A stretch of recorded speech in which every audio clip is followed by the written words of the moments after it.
South India के actor producer Hemant हुए गिरफ्तार। फिल्म के बहाने एक्ट्रेस के साथ की घिनौनी हरकत, अश्लील कपड़े पहनने को किया मजबूर। 60 करोड़ रुपए की धोखाधड़ी मामले में शिल्पा शेट्टी से 4.5 घंटे तक ईओडब्ल्यू ने की पूछताछ। पति राज कुंद्रा समेत 5 अन्य के बयान भी हुए दर्ज। अनु मलिक के खिलाफ बोलने पर काम नहीं मिला। अलीशा चेनॉय बोली, सेक्सुअल हैरेसमेंट की शिकायत के बाद इंडस्ट्री ने सपोर्ट करने की बजाय कर दिया मेरा बॉयकॉट। खबरों में आगे बताएंगे आपको, भगवान श्री राम से हुई मिहिर वीरानी की तुलना तो भड़क गए लोग, क्योंकि सास भी कभी बहू थी के मेकर्स को सुनाई खरी घोटी और समाज में भ्रम फैलाया। पत्नी के आरोपों पर पवन सिंह ने दिया जवाब। ज्योति बोली, क्या सच है क्या झूठ। नमस्कार दोस्तों, आप देखना शुरू कर चुके हैं Bollywood top 5 controversies of the day, यानी वो 5 खबरें जो इस वक्त सोशल मीडिया का ट्रेंड बनी हुई हैं। चलिए इन खबरों को आपको डिटेल में बताते हैं। एक बार फिर फिल्म इंडस्ट्री से एक शर्मनाक मामला सामने आया है। बेंगलुरु के आलीशान इलाके राजाजी नगर की पुलिस ने एक्टर प्रोड्यूसर डायरेक्टर हेमंत को हिरासत में ले लिया है। उनके खिलाफ एक एक्ट्रेस ने सेक्सुअल हैरेसमेंट का मामला दर्ज करवाया है। एक्ट्रेस ने यौन उत्पीड़न के साथ साथ जबरदस्ती करने और पैसों के गबन समेत कई संगीन आरोप उन पर लगाए हैं। पुलिस ने फिलहाल एफआईआर दर्ज कर ली है और गिरफ्तारी भी हो गई है। पुलिस में दर्ज शिकायत के मुताबिक इस एक्ट्रेस की मुलाकात आरोपी एक्टर प्रोड्यूसर हेमंत के साथ साल 2022 में हुई।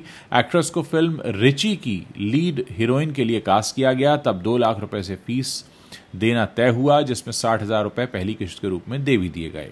एक्ट्रेस का दावा है कि जब फिल्म में देर होने लगी थी तो हेमंत ने उन पर दबाव बनाना शुरू किया।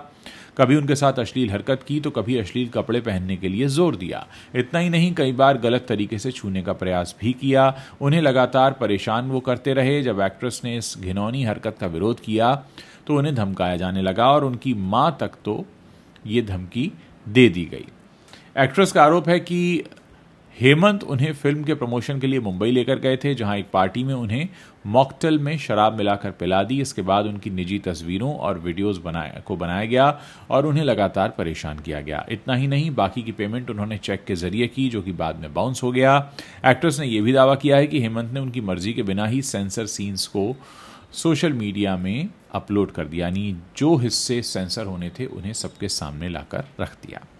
शिल्पा शेट्टी से 60 करोड़ रुपए की धोखाधड़ी के मामले में ईओडब्ल्यू की टीम ने पूछताछ की है। ईओडब्ल्यू की टीम करीब 4.5 घंटों तक शिल्पा से सवाल जवाब करती रही। इसके अलावा शिल्पा के पति राज कुंद्रा का बयान भी दर्ज किया गया है। उनका नाम भी शिकायत में दर्ज है। ऑफिसर्स ने शिल्पा और राज कुंद्रा समेत 5 लोगों के बयान लिए हैं। उनसे पूरे लेन देन की जानकारी ली गई है। ये पूछताछ शिल्पा शेट्टी के मुंबई स्थित घर में हुई। फिलहाल जांच टीम उस कंपनी का ब्यौरा निकाल रही है जिससे उस समय शिल्पा और राज जुड़े हुए थे। इसी मामले में राज से बीते हफ्ते भी पूछताछ हुई थी। इस दौरान उन्होंने कहा था कि बेस्ट डील को दीपक कोठवारी द्वारा दी गई रकम को बिपाशा बसु, नेहा धूपिया और प्रोड्यूसर एकता कपूर को बतौर प्रोफेशनल फीस दिया गया था। अगस्त में मुंबई के एक बिजनेसमैन दीपक कोठारी ने शिल्पा शेट्टी और राज कुंद्रा पर 60 करोड़ रुपए की धोखाधड़ी के आरोप में शिकायत दर्ज करवाई थी। दीपक कोठारी के मुताबिक उनकी मुलाकात 2015 में एजेंट राजेश आर्या के जरिए शिल्पा और कुंद्रा से हुई थी। उस समय दोनों बेस्ट डील टीवी के डायरेक्टर थे और शिल्पा के पास कंपनी के 87% से भी ज्यादा शेयर्स थे। मेड इन इंडिया गाने से रातों रात म्यूजिक इंडस्ट्री में पहचान बनाने वाली अलीशा चेनॉय ने अब एक खुलासा किया है। उन्होंने ये बताया है कि 1996 में अनु मलिक के खिलाफ उन्होंने जो यौन उत्पीड़न के आरोप लगाए थे, उन्होंने कहा कि इस घटना के बाद उन्हें इंडस्ट्री में किसी ने काम देना सही नहीं समझा। और एक इंटरव्यू में अलीशा ने यह भी कहा कि अनु मलिक मेरी बात को बकवास कहकर उस वक्त खारिज करते रहे। दुर्भाग्य से उस समय वह पूरी तरह पुरुषों की दुनिया थी। खैर, अब हालात बदल गए हैं, अब यहाँ महिलाओं की भी दुनिया है। उस समय अलीशा कहती, मेरी शादी हो चुकी थी और मेरे एक्स पति राजेश मेरे करियर से जुड़े काम संभाल रहे थे। उन्होंने मेरी बातों को सपोर्ट किया। अलीशा ने यह भी बताया कि उन्हें इस मामले में आवाज़ उठाने की सलाह राजेश नहीं दी थी। उन्होंने कहा, मैंने पहले कहा था कि इसे भूल जाओ और ऐसे ही छोड़ देते हैं, लेकिन राजेश को लगा कि मुझे आगे आकर बोलना चाहिए क्योंकि मैं ऐसा कर सकती थी। उसी वक्त मुझे थोड़ी हिम्मत मिली और मैंने कहा ठीक है चलो करते हैं, और फिर चीज़ें वैसी ही घटित हुईं। मेरे ज़्यादातर गाने अनु मलिक के साथ थे। हाँ, पप्पी लहरीदा और कुछ अन्य लोगों के साथ भी मैंने गाना गाया था, लेकिन इस मामले के बाद मेरा काम काफ़ी रुक गया। मैंने सोचा कि छोड़ो, आगे बढ़ो। मुझे इस बात से फ़र्क नहीं पड़ा कि इंडस्ट्री ने मुझे अलग थलग कर दिया। मैंने बस सोचा ठीक है चलो कोई बात नहीं। अलीशा ने यह भी कहा कि कि उस वक्त जब उन्होंने अपनी बात रखी तो उन्हें किसी का समर्थन नहीं मिला था। #MeToo कैंपेन को याद करते हुए उन्होंने बताया कि 2018 में जब कई महिलाओं ने अनु मलिक पर इसी तरह के आरोप लगाए तो वो अलीशा से समर्थन मांगने के लिए आईं। शुरुआत में अलीशा थोड़ी हिचकिचाती रहीं क्योंकि 90 के दशक में जब उन्होंने बहुत कुछ कहा था तो किसी ने उनका साथ नहीं दिया था, लेकिन फिर अलीशा ने तय किया कि वो उनका समर्थन करेंगी। एकता कपूर का टीवी सीरियल क्योंकि सास भी कभी बहू थी का दूसरा सीजन इन दिनों टीआरपी लिस्ट में अपनी जगह बनाए हुए है, लेकिन इसके हालिया एपिसोड ने दर्शकों को काफी नाराज कर दिया है।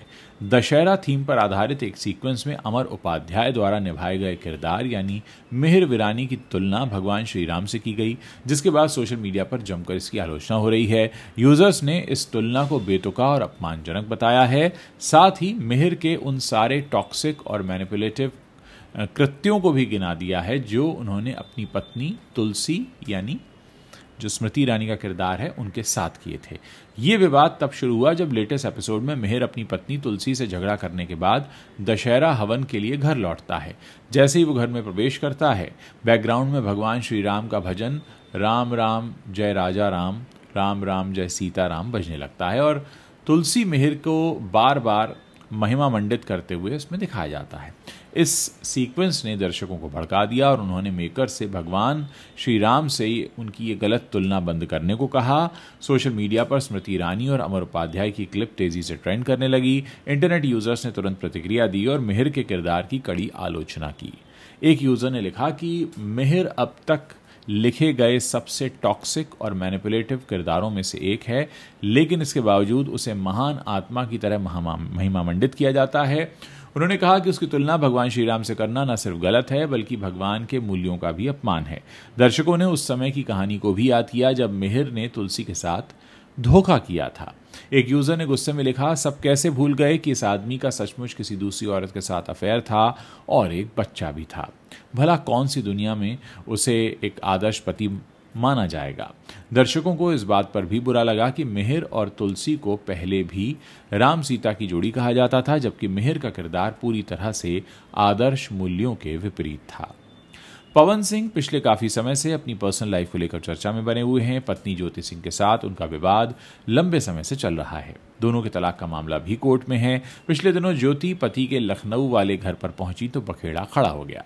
उन्होंने पवन सिंह पर गंभीर आरोप लगाए। ऐसे में अब इस विवाद पर पवन ने रिएक्शन दिया तो उस पर उनकी पत्नी ने भी तुरंत जवाब दिया है। दरअसल बीते दिनों जब ज्योति सिंह पवन सिंह से मिलने उनके घर पहुंची तो उन्होंने दावा किया कि वहां पहले से ही पुलिस मौजूद थी। ज्योति ने लाइव वीडियो में दावा किया कि उन्हें वहां से चले जाने के लिए कहा गया था। साथ ही पुलिस की ओर से एफआईआर की धमकी भी दी जा रही थी। इसी दौरान उन्हें रोते बिलखते हुए भी देखा गया। उन्होंने सुसाइड तक करने की धमकी दी। फिर सोशल मीडिया पर लोगों ने उनका सपोर्ट किया और पवन सिंह की काफी आलोचना की गई। मामले की गंभीरता को देखते हुए पवन सिंह ने बिना देर रात ही इंस्टाग्राम पर एक पोस्ट शेयर करके अपनी प्रतिक्रिया दी है। पवन सिंह ने इंस्टाग्राम पर लंबी चौड़ी पोस्ट में लिखा, मैं अपने जीवन में एक ही बात जानता हूं कि जनता मेरे लिए भगवान है। क्या मैं आप सबके लिए जन भावना को ठेस पहुंचाऊंगा जिनकी बदौलत मैं यहां तक पहुंचा हूं। पवन ने अपनी पोस्ट में ज्योति सिंह से कई सवाल किए और दावा किया कि उन्होंने उनसे मुलाकात की थी। इस दौरान वो लगातार चुनाव लड़ने की रट लगाए बैठी थी। पवन सिंह ने दावा किया कि उन्होंने करीब 1.5 घंटे उनके साथ मुलाकात की। इसमें पवन सिंह ने यह भी कहा कि समाज में भ्रम फैलाया गया है कि मैंने पुलिस बुलाई है, जबकि सच्चाई ये है कि पुलिस सुबह से वहां इसलिए मौजूद थी ताकि जो भी हो उनकी उपस्थिति में ही हो, कहीं भी आपके साथ आए लोगों द्वारा या किसी और के द्वारा कोई अनहोनी ना हो जाए। तो कुल मिलाकर ये मामला काफी उलझा हुआ है। देखते हैं आगे इस पर किस तरीके से सच निकल कर सामने आता है। दोस्तों, ये वो 5 बड़ी खबरें हैं जो कंट्रोवर्शियल हैं और एंटरटेनमेंट की दुनिया से आती हैं। अगर आप इस वीडियो को पसंद कर रहे हैं तो अपने दोस्तों के साथ शेयर करना मत भूलिएगा। चैनल पर नए हैं तो आप हमें सब्सक्राइब कर सकते हैं ताकि जब भी हम कोई नया वीडियो पोस्ट करें उसकी जानकारी आप तक तुरंत पहुंच सके।